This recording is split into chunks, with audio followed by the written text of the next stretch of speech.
Amy, it says you are trained in technology. That's very good. Are you adept at Excel? No. PowerPoint? No. Publisher? Not really. Exactly in what area of technology are you proficient? Snapchat, Pinterest, Instagram, Vine, Twitter. You know, the big ones. I'm surprised you didn't say Facebook.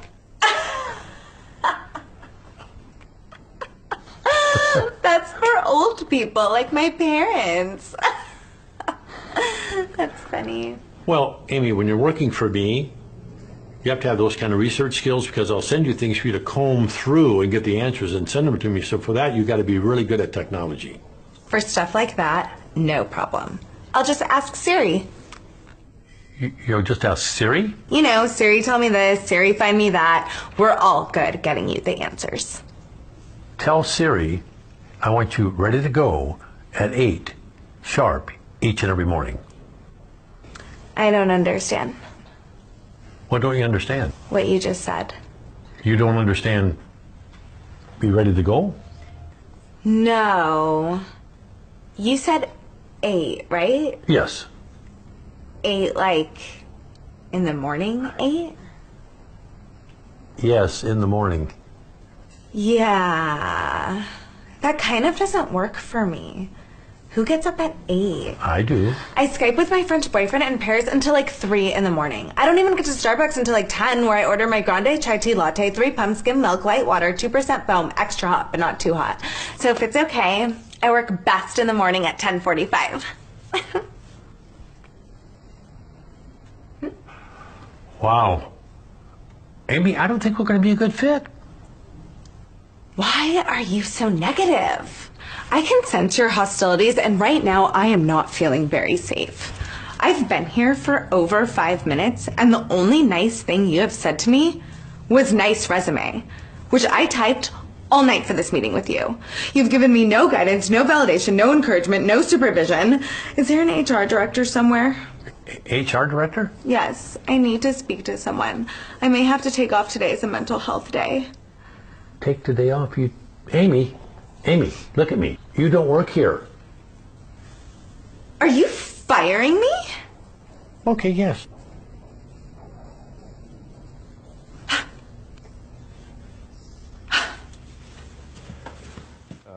What's the millennial question? Apparently, millennials as a generation, which is a group of people who were born approximately 1984 and after,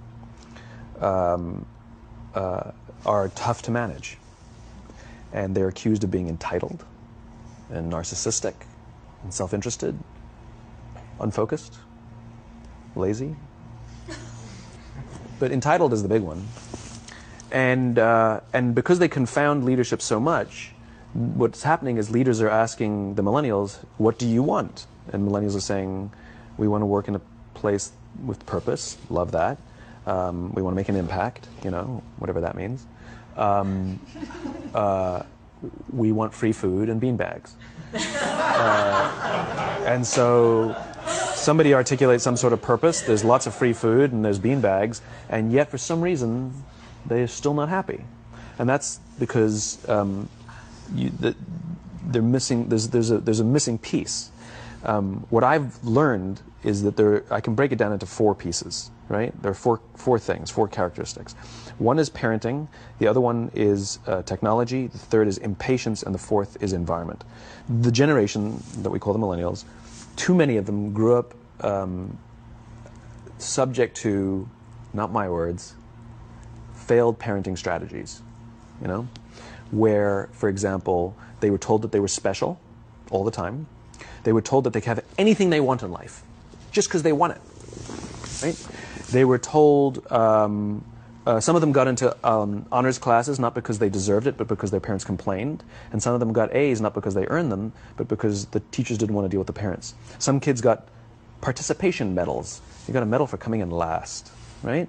Which the science we know is pretty clear, which is it devalues the medal and the reward for those who actually work hard. And it actually makes the person who comes in last feel embarrassed because they know they didn't deserve it, so it actually makes them feel worse, right? So you take this group of people, and they graduate school, and they get a job, and they're thrust into the real world, and in an instant they find out they're not special, their moms can't get them a promotion, that you get nothing for coming in last, and by the way, you can't just have it because you want it, right? And in an instant, their entire self-image is shattered. And so you have an entire generation that's growing up with lower self-esteem than previous generations. The other problem, to compound it, is we're growing up in a Facebook, Instagram world. In other words, we're good at putting filters on things. We're good at showing people that life is amazing even though I'm depressed, right? And so everybody sounds tough, and everybody sounds like they got it all figured out. And the reality is there's very little toughness, and most people don't have it figured out. And so when the more senior people say, well, what should we do? They sound like, this is what you got to do.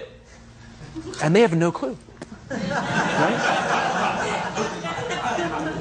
So you have an entire generation growing up with lower self-esteem than previous generations, right?